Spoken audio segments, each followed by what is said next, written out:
Yes, I am. I'm typing on it now. Thank you very much.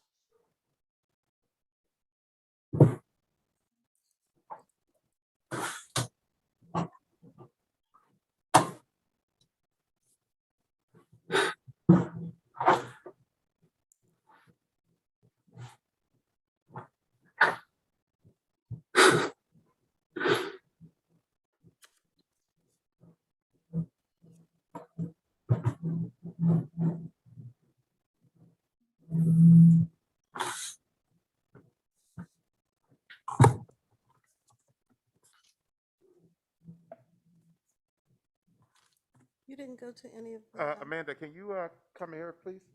you didn't go to any of the HBCU activities?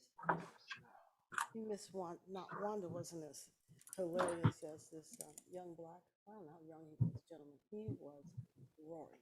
I mean, he couldn't keep up. They're laughing so hard. I'm here. No, okay, that was fun. Probably. So I. But he Weiner said that he might want to come to the Laugh House. Oh no, have you been there yet? Yes, when they first opened. I've only been once. I was a little concerned because they're so tiny. Like when Wanda was first scheduled for there, I was concerned. I'm glad they switched it to the Queen. I noticed that. I have to say. Yeah. But I've had my booster.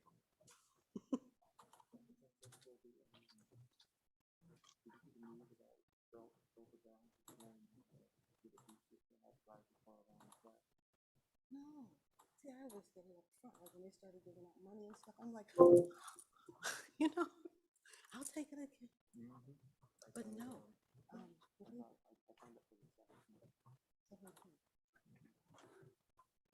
We went to, show you the difference. We went to Walgreens and we went to Walgreens on 202. They were full for walk-in. We went to their schedule. Their schedule is full until October 22nd. Then we went to Market Street. They didn't have any schedule. And there was not one slot was filled.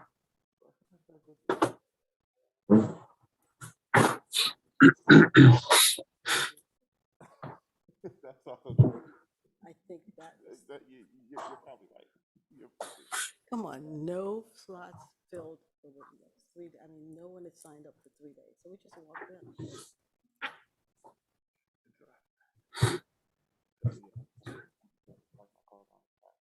That would be fun. What do you have? Oh, okay. Thought you would splurge.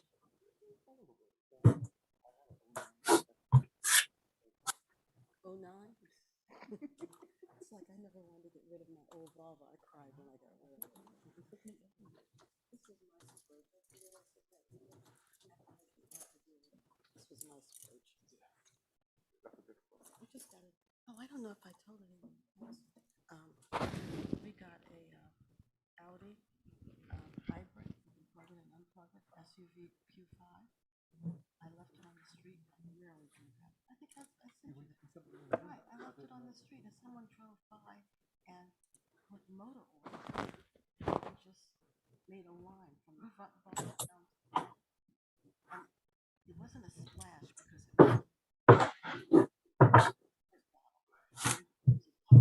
so that's where it was left.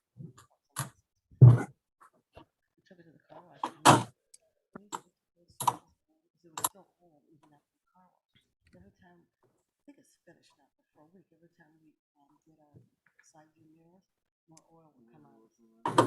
Until it's brakes, because that would ruin the brakes. I don't know anything about cars. So. I know very. Really? So we're thinking it's good. A lot of car vandalism in our neighborhood.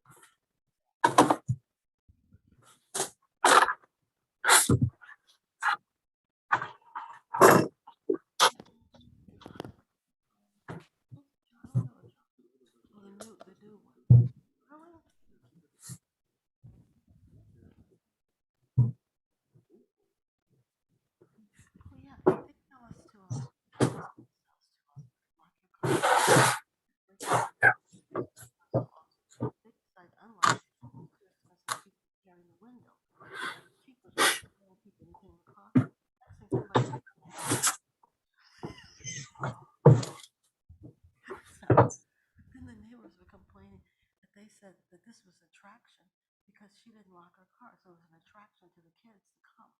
But then her thing is, I can't keep paying for these broken windows. I don't know why that was. But then we've had people go into cars and other neighbors will see the kids trying the cars and they say something to them. And the kids don't pay any attention. We don't have guns. They don't have guns. You know that. So they're like, okay, they just keep going into cars and looking through. What time is it? 3 minutes after 5. It looks like you have a quorum. But we're not voting on anything anyway. Nope. Can I start? Yep, Can I just start? Yeah. Good evening. This is the Intergovernmental Committee meeting. My name is Linda Gray. I'm the 1st District Council person. This is October 6th, 5 p.m. I'd like to invite other committee members to introduce themselves. Flippy Congo, Council President. Shanae Darby. Sorry. No problem. Go ahead. Shanae? Shanae Darby, Vice President, Councilperson. Michelle Harley, representing the 4th District. Yolanda McCoy, 6th District. Thank you. Are there any other council members not a member of the committee but attending this? Councilwoman Rashima Dixon at large. Anyone else? If not, we'll get started. Okay. The subject tonight on the committee is a presentation from Newcastle County redistricting process by Councilor Michael Migliore, who is Councilor to Newcastle County. What I would like to say is, as a preface, redistricting is something that occurs every 10 years after the census numbers come in. It's really the way jurisdictions appropriate people that have moved. If one district increases in size and another decreases, then we have to even them out. And it's a process that all jurisdictions go through. So when we first started, it was recommended that we bring in other jurisdictions to see how they did their redistricting. I must say that now we're well into our redistricting, and it seems like we have gotten the hang of it. But still, we're going to hear from Councilor Michael Migliore, who's from Newcastle County, and he will give us some insight and maybe some aspects that we haven't thought of or that we can learn from. So, Mr. Migliore, are you with us? Yes, ma'am. Well, you have the floor. Thank you, Madam Chair. Good evening, Mike Migliore, Council for Newcastle County Council. I want to thank City Council for the opportunity to talk about the process that Newcastle County, its council, uses in redistricting every 10 years. And with that, there were a couple discrete issues that I'm prepared to talk about too. By way of background, Newcastle County is unique in that it's one of only a handful of jurisdictions in the state that has a redistricting commission that guides the political body on redistricting. The commission's legally established under Delaware law, and it's in Title IX of the Delaware Code. And the code establishes certain limitations or requirements for the commission. Specifically, it's made up of 13 members to represent the 12 districts and then the 13th general district, Newcastle County wide. By state law, none of the members, they must be from the public, and none of them can be employed by the county in any other capacity. And to bring some balance, what it does is that it mandates that no more than 7 of the 13 members can be from the same political party. Keep that in mind that there is, I believe, 1 Republican on county council. So, but it's interesting that I think that was a lot of forethought was put into that because it maintains balance. So it's a good limitation, if you will. The redistricting commission was quite fortunate that the most recent redistricting chair was Chairman Ted Blunt, who has a lot of experience in redistricting. So he brought a lot of historical value and a lot of just common sense. And because of him, the process went very, very smoothly.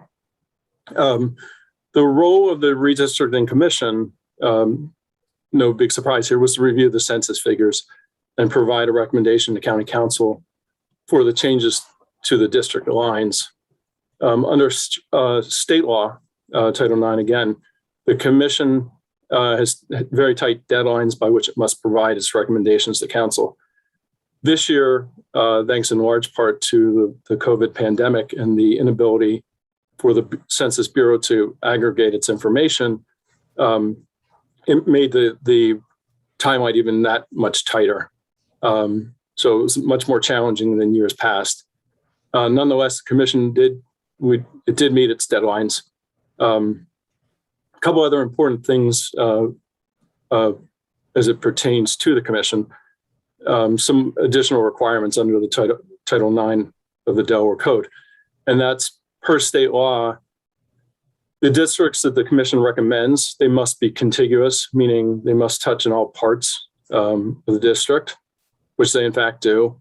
And no district can deviate in population more than 15% from the average for all 12 districts. In our case, for the county, the average is just above 47,000.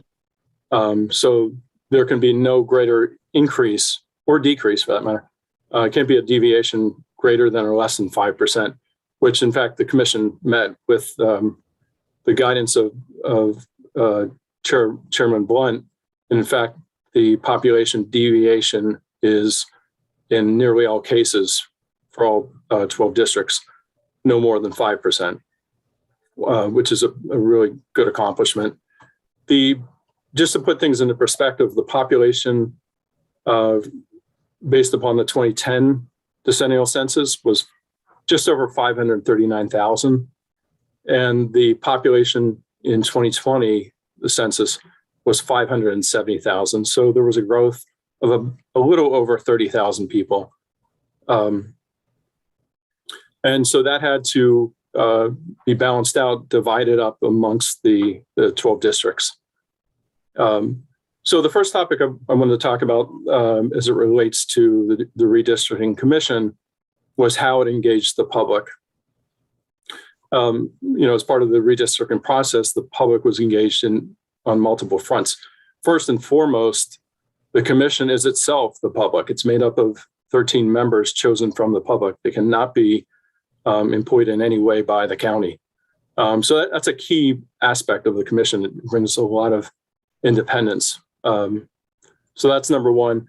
On top of that, the commission received both letters and emails from the public, and based upon the direction and guidance of Chairman Blunt, all letters and emails were read into the record as part of the public record during the meetings, and they're retained as part of the report that was submitted by the commission to council. In addition, the commission's meetings, they were advertised to the public on the county's website, and all meetings were open to the public, both personally and virtually, for anyone who wanted to attend. And members of the commission publicly requested that the public come forward and to make it a more robust discussion. In addition, the several proposed maps, and there were a couple of iterations of them, and the district boundaries and descriptions that were all included on the agendas. They could be accessed by the public by simply clicking on them. And they were also on the council's website for the public to review and provide comment. And then finally, as required by state law, the map and boundary descriptions were all published in the paper. They appeared in the paper within the last week. You may have seen them. They took up, I think, over a page. So they were there for the public to review and comment. Moving to the next topic, and that is some of the considerations by the Redistricting Commission. In particular, it was asked, did the Redistricting Commission consider communities of interest? And the answer is it did. It might be helpful to understand what communities of interest are. And they're simply a group of people with a common interest in a geographic area. A fairly typical definition is social, cultural, racial, ethnic and economic interests common to the population of the area. And so they're geographical areas where the residents have common demographic and or political interests. And back to the question again, yes, the Redistricting Commission did indeed consider communities of interest. In the brief amount of time we have, I can't explain every situation, but for example, the commission resolved to respect and not disturb communities of color. Similarly, the commission attempted to keep municipalities intact and to avoid splitting neighborhoods. It also attempted to keep collections of neighborhoods with a common identity, for example, Hockessin or Claymont within the same district. And in general, the commission tried to keep neighborhoods together that were in close proximity and similar to one another. Now, there were times where that couldn't be accomplished due to, quite honestly, conflicts of common interests between differing neighborhoods. So, but to the greatest extent that the commission could, it did certainly pay deference to communities of interest and keep them intact. And quite honestly, at the urging of the chair, and it was the right thing to do, to the extent that the commission could, district lines were kept intact as much as they could be. And on a related issue related to the communities of interest, there were an additional 2 districts from the time of the last census to the present census that have grown in numbers such that they are now considered majority minority districts in the county. So that brings it to a total, I believe, of 4. Finally, the question was asked whether the Redistricting Commission considered natural boundaries. And the answer is yes. I mean, the commission did consider both natural and geographic boundaries. A strong consideration of the commission was to maintain geographic cohesion within individual districts. And it attempted to use major roads, for example, like Kirkwood Highway, railroad tracks, rivers, streams, creeks, and similar landmarks that have historically been used in redistricting. And the reason for that is they tend to separate communities naturally.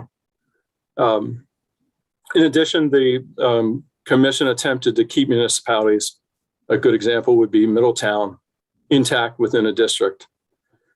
Point of fact is that as it relates to the city of Wilmington, this couldn't be done because it's greater than just one district. There are 2 districts, the 4th and the 10th.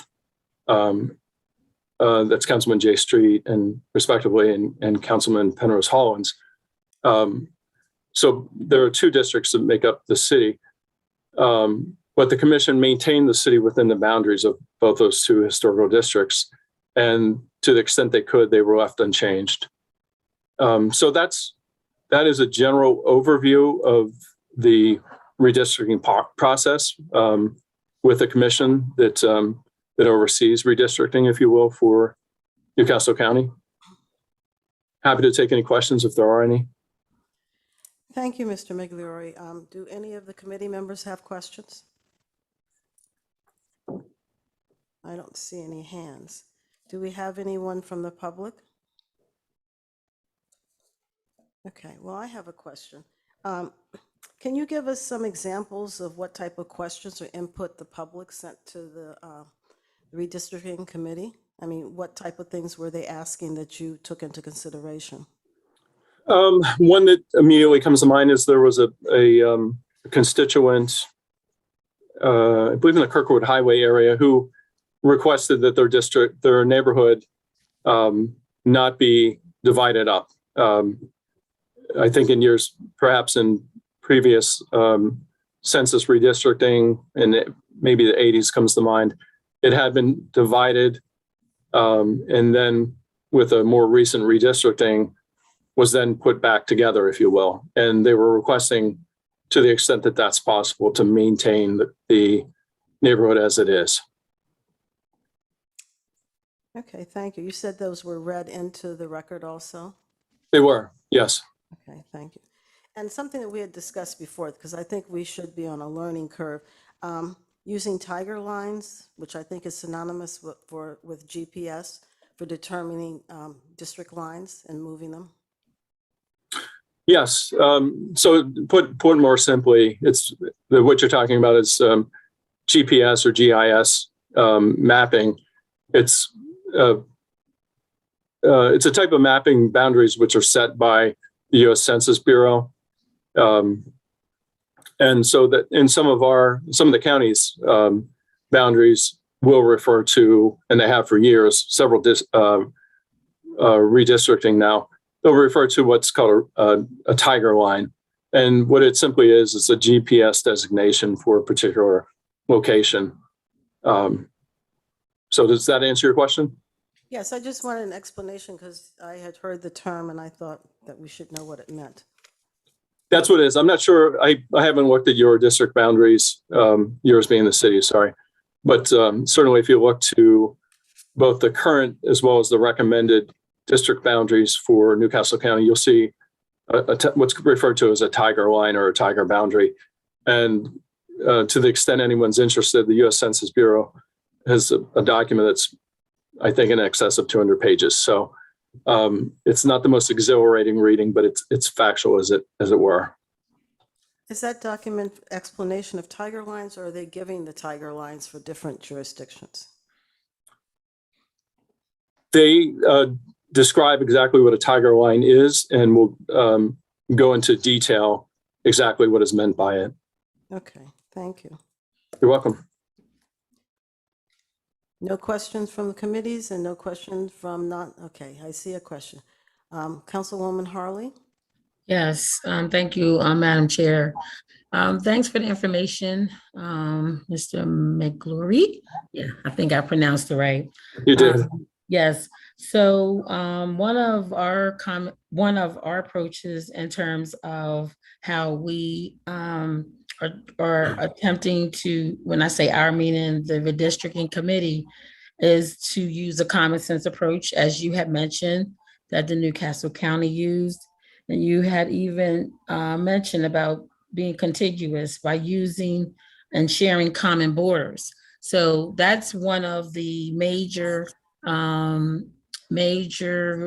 goals and in terms of how we've been trying to achieve, becoming compliant to the numbers. So did you find that to be very effective when the sharing the common borders was one of the objectives that was being considered?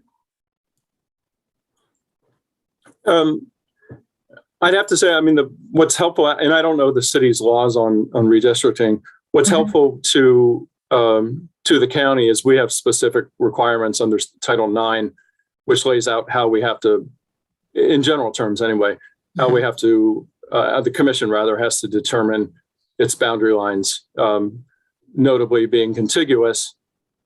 And then on top of that, there's a further requirement that the population for each district cannot exceed 15% of the average for the 12 districts.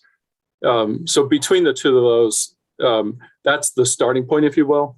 And on top of that, a further consideration among others was the consideration as far as maintaining communities of interest, which I think largely drove the redistricting commission to conclude the boundaries as are currently recommended.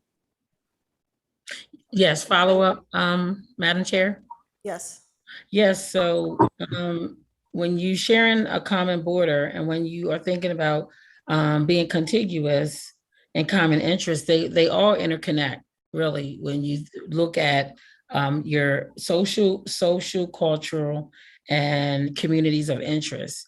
A lot of times in the city, I understand what you're saying in terms of your guidelines were based on your the code, but on the city side, even though we don't have a code, all that you mentioned are in place naturally. So for an example, where we have border lines that streets where there is one district on one side of the street and another district on another side of the street, by default, it's a community of interest. They share the same block almost. They share the same culture. So the boundary lines, the social, the cultural, the common interest, that all comes into play within the city, even though it is not coded as the Newcastle County. So for an example, between the 3rd and the 4th district on the east side, if you move 1 block over, 1 block or 2 or 3 blocks over, you're not disturbing the community. It's the same community, the same culture, and same common interests. If you move over on the west side, which is 8th Street is the borderline between the 4th and the 5th. If you move over 1 block, 2 blocks, you're still in the same, all of what I just mentioned on the east side. The same way between the 1st and the 3rd district, over on 26th and Market. If you're on 26th and Market and you go to 27th and Market, you're in the same community, you're same culture and same interest. So what you're saying, y'all are doing by law, even though we don't have a law to guide us in the same way, that is pretty much how that's the guidelines we have been using as well. And so you answered my question when you basically shared about contiguous and the guidelines that y'all were using. Thank you. Okay, good. If I could, just a comment. I think one of the things, especially for those who are new, you're going to find out the points that you're making, Councilwoman, are good ones. Sometimes it's very difficult to try to accomplish everything you want to. I think the key thing is making sure that you're being fair to and not breaking up communities of interest to the extent you reasonably can. There are times where some of these are just going to be unavoidable, but as long as you're using reasonable judgment and doing the best to maintain and not intentionally splitting up communities of interest, for example, that's where you get into trouble. Agreed. Thank you, Mr. Migliore. Thank you, Councilwoman Harley. I'd like to acknowledge that Councilwoman Fields has joined us from the 5th District. And I think I saw Councilwoman Darby's hand up. Is that correct? Are you there? Okay. I guess her questions might have been answered. Are there any other council members, any other committee members or non-committee members that have their hands up? No other? What's this? No, I think that was my hand. Okay. Well, thank you, Mr. Migliore. I think that you gave us some things to concentrate on and to digest, and I really Good. appreciate you coming to the meeting. Of course, thank you for having me. Okay. Well, to the public, intergovernmental committee meetings are the first Wednesday of the month. And if you have any interest in other communities, other jurisdictions that have programs or information you think would be helpful with us in the city to help us run the city, or just information you think we need, email me, lmgray, Gray, @wilmingtonde.gov, and we'll try to get it on the agenda. Thank you. Good evening. Bye. Bye. Bye-bye.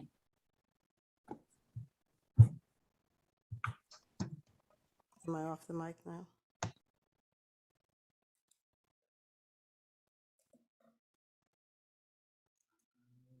Is it such that